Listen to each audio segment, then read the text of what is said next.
खापरखेडा औष्णिक वीज केंद्र राज्यातील पहिले वीज केंद्र आहे। या ठिकाणी 210 मेगावॉटचे 4 संच आहेत, तर 500 मेगावॅटचे 1 संच आहे। एकूण या पाचही संचांच्या माध्यमातून 1340 मेगावॅट वीज निर्मिती केली जात आहे। मात्र वीज केंद्र प्रशासनाचं नियोजन शून्य, महाराष्ट्र प्रदूषण नियंत्रण मंडळाचं दुर्लक्ष आहे। दररोज उठणाऱ्या विषारी राखेमुळे खापरखेडा परिसरातील नागरिकांचं आरोग्य धोक्यात आलंय। खापरखेडा औष्णिक वीज केंद्राच्या 1 आणि क्रमांक 2च्या संचातून 9 फेब्रुवारीला रविवारी मोठ्या प्रमाणात विषारी राख हवेत पसरल्याची घटना घडली।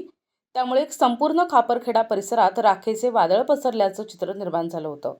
क्रेशर हाऊसमधून निघणारे कोळशाचे बारीक कण आणि धुरावर नियंत्रण मिळविण्याच्या दृष्टिकोनातून क्रेशर हाऊसच्या उंचीवर 13 किलो क्षमतेच्या 4 पाण्याच्या गण बसविण्यात आल्या आहेत।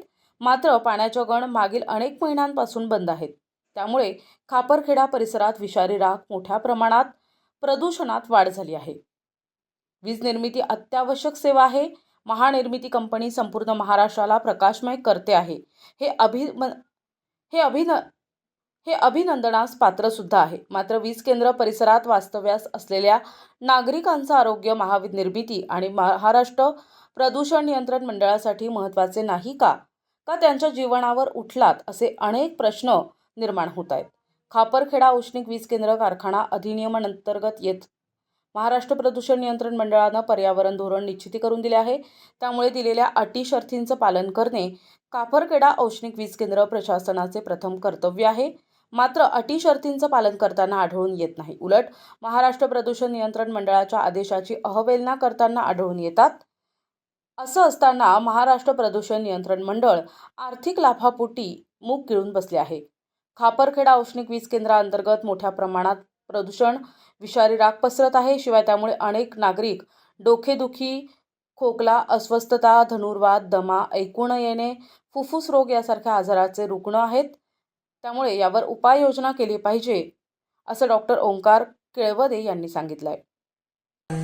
बहुत ही पास में है और यहाँ जो थर्मल पावर स्टेशन से जो राख निकलती है और धुआं निकलता है, उस धुएं में specially sulphur dioxide, carbon monoxide, carbon dioxide, magnesium, ये सब चीजें रहती है जो पार्टिकल्स हवा में उड़ने के बाद धीरे धीरे यहाँ सेटल होते हैं।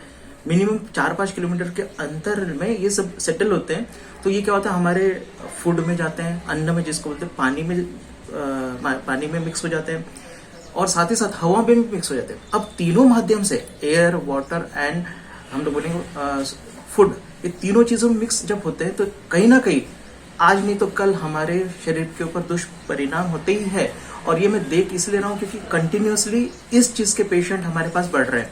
मैं देख रहा हूँ कि कई सालों से पेशेंट आ रहे हैं, बुखार हो रहा है, वो ठीक हो जाता, लेकिन मेरी यहाँ पे सबसे ज्यादा कंप्लेंट है कि खांसी ठीक नहीं हो रही है।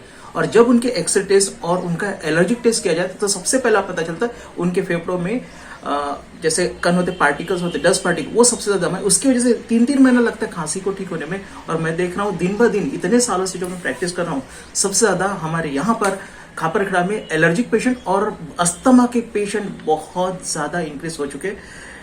सो यही चीज मैं चाहता हूँ कि इसके ऊपर कुछ ना कुछ सॉल्यूशन प्रबंधन किया जाए। प्रतिनिधी विनोद गोडबोले, NTV न्यूज मराठी, नागपूर।